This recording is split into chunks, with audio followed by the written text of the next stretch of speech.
देवनाथ जी, परमाणु बम का इस्तेमाल इतना आसान नहीं होता। आमतौर पर आम लोगों को लगता यह है कि जैसे ग्रेनेड फेंका जाता है ऐसी परमाणु बम तो नहीं फेंका जाता कहीं, या फिर जैसे मिसाइल चलाई जाती है वैसे कहीं उसको दागा तो नहीं जाता। बेशक वैसे ही दागा जाता है जैसे मिसाइल फायर की जाती है, लेकिन उसके अवयव अलग अलग होते हैं। 4 चरणों से होकर के परमाणु बम को लॉन्च किया जाता है। इतना आसान नहीं होता, और वो भी एक इस छोर पर एक इस छोर पर रखा होता है।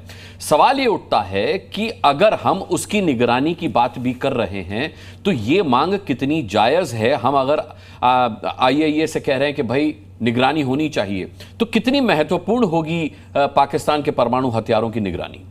जी हाँ, राजनाथ सिंह ने जो आज बयान दिया कि पाकिस्तान के परमाणु हथियार आईएईए के निगरानी में होने चाहिए, अच्छा लगता है सुनकर। मुझे भी खुशी होगी अगर ऐसा हो, लेकिन सोचना पड़ेगा कि ऐसा कैसे होगा।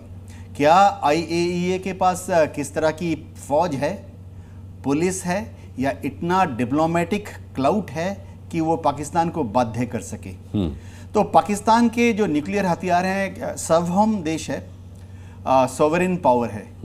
किसी भी देश के सोवरेन पावर को वो अपना दिल दिमाग समझते हैं। भारत भी अपने न्यूक्लियर हथियार को हम दिल से लगा के रखते हैं। तो पाकिस्तान से महज कह देना, समझाना, बार बार बोलना, नेगोशिएट करना, चाहे कोई भी करे, चाहे अमेरिका उनके ऊपर दबाव डाले, क्या वो अपने न्यूक्लियर हथियार को सौंप देगा आईएईए को? मेरा आकलन है नहीं, क्योंकि जिस भी पाकिस्तान की सरकार ने, चाहे वो PMLN हो या कोई भी हो, या जिस भी पाकिस्तान की मिलिट्री सरकार ने, आसिम मुनीर हैं, जिसने भी अगर ये कॉम्प्रोमाइज, पहली चीज तो कॉम्प्रोमाइज करेंगे नहीं, करेंगे सवाल ही नहीं उठता जी। क्यों एक देश की जो सरकार है, चाहे सिविलियन सरकार हो या फौजी सरकार हो, वो हैंडओवर करेगी? क्योंकि वो उसके पतन का पहला दिन होगा। जिस दिन भी किसी भी देश की सरकार ने अपने न्यूक्लियर हथियार को एक इंटरनेशनल सुपरविजन में भेज दिया आईएईए, तो पाकिस्तान में अगला वोट तो छोड़ दीजिए।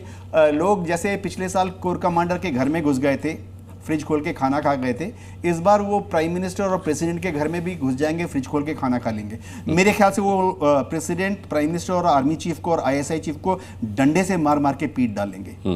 मर जाएंगे ये लोग, जिंदा नहीं रहेंगे। दूसरी चीज, क्या हम चतुराई से एक औचक हमला करके, कमांडो रेड करके, या हथियारों का इस्तेमाल करके इनको अपने काबू में ले सकते हैं? इस तरह की एक प्रस्तावना 1 दशक पहले हुई थी, जब इजराइल इस प्रपोजल के बारे में बहुत सीरियस था। अमेरिका ने भी कह दिया था कि ठीक है, आप स्टडी कर लो, और भारत में भी वो हवा आई थी।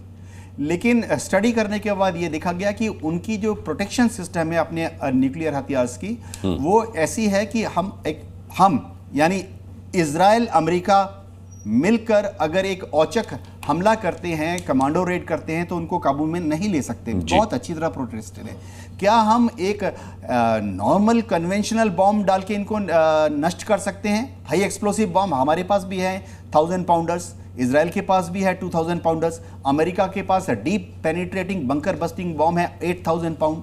क्या हम उनको डाल के इनको खत्म कर सकते हैं? टारगेट से एरिया सबको मालूम है। ऐसा शायद संभव नहीं है, क्योंकि उससे एक बड़ा चांस है कि उससे जो न्यूक्लियर डस्ट निकलेगी, हो सकता है न्यूक्लियर विकिरण निकले। जो कंटामिनेशन होगा वो हवा में होगा, जमीन में होगा, पानी में होगा, पेड़ पौधों में होगा। हवा का रुख किसी भी दिशा में जा सकता है। अभी मैं बता रहा हूँ, हवा वेस्टर्लीज चल रही है, पाकिस्तान से इंडिया की तरफ हवा चल रही है।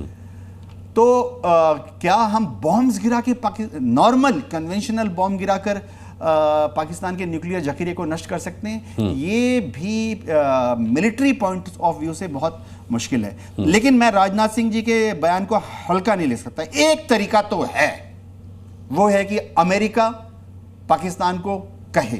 जी कैसे कहेगा सर? अमेरिका की भूमिका तो साफ हो चुकी है। अरविंद मोहन जी, मैं आपसे जानना चाहूंगा कि हम अगर देखें कि हमने ये गुजारिश भी की और हमने कन्विंस भी कर लिया कि आईएईए निगरानी करने लगा, और उसने अपनी रिपोर्ट भी बना दी, और वो अपनी रिपोर्ट बना करके फर्ज कीजिएगा कि ये बताता है कि भाई पाकिस्तान में परमाणु हथियार सेफ नहीं है और इसकी कस्टडी ली जानी चाहिए, या फिर परमाणु हथियार पाकिस्तान से ले लिए जाने चाहिए, जैसा इतिहास हमें इससे पहले कहीं मिलता नहीं है। लेकिन अगर AIA ये कह देता है और वो UN सिक्योरिटी काउंसिल को अपनी रिकमेंडेशन देता है तो ये भी मुमकिन है। लेकिन हम जानते हैं कि UN सिक्योरिटी काउंसिल में फिर पाकिस्तान की गर्लफ्रेंड चीन और उसका बॉयफ्रेंड अमेरिका, उनका क्या रुख हो सकता है? वो अपना वीटो का इस्तेमाल भी कर सकते हैं। ये इतना आसान नहीं है।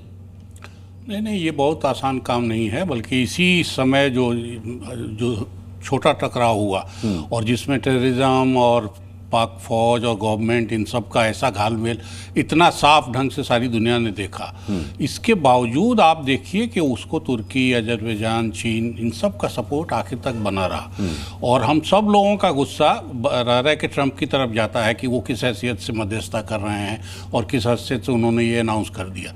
ट्रंप का दोष कितना बड़ा है उसको आप थोड़ी देर के लिए भूलिए, चीन का दोष कितना बड़ा है।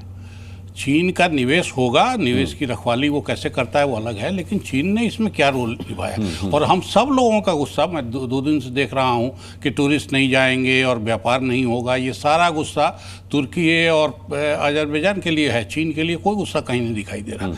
और चीन हर पॉइंट पे UN से लेके IAEA तक सब जगह चीन एक उसका ऐसा दोस्त बैठा हुआ है। चीन उस लिहाज से उतना बड़ा टूरिस्ट स्पॉट नहीं है, हालांकि वहां से जो सामान आता है उसकी तादाद कहीं ज्यादा है जो तुर्की से सामान आता है। तो जितना चीन से आ रहा है अब तो वो सबसे हमारा बड़ा पार्टनर, मेड इन चाइना सबसे बड़ी दिक्कत। तो इसलिए वो हमारे लिए तो उस पर कोई इशू नहीं बनता, कहीं दिखाई दे रहा है। और चीन ने जो मदद की है इसमें, इस नंगाई के बावजूद, पाकिस्तान के इस नंगाई के बावजूद जिस तरह से मदद की है और जिस तरह से खड़ा रहा है सब जगह, वो मुझे लगता है कि वो बहुत सीरियस पॉइंट है।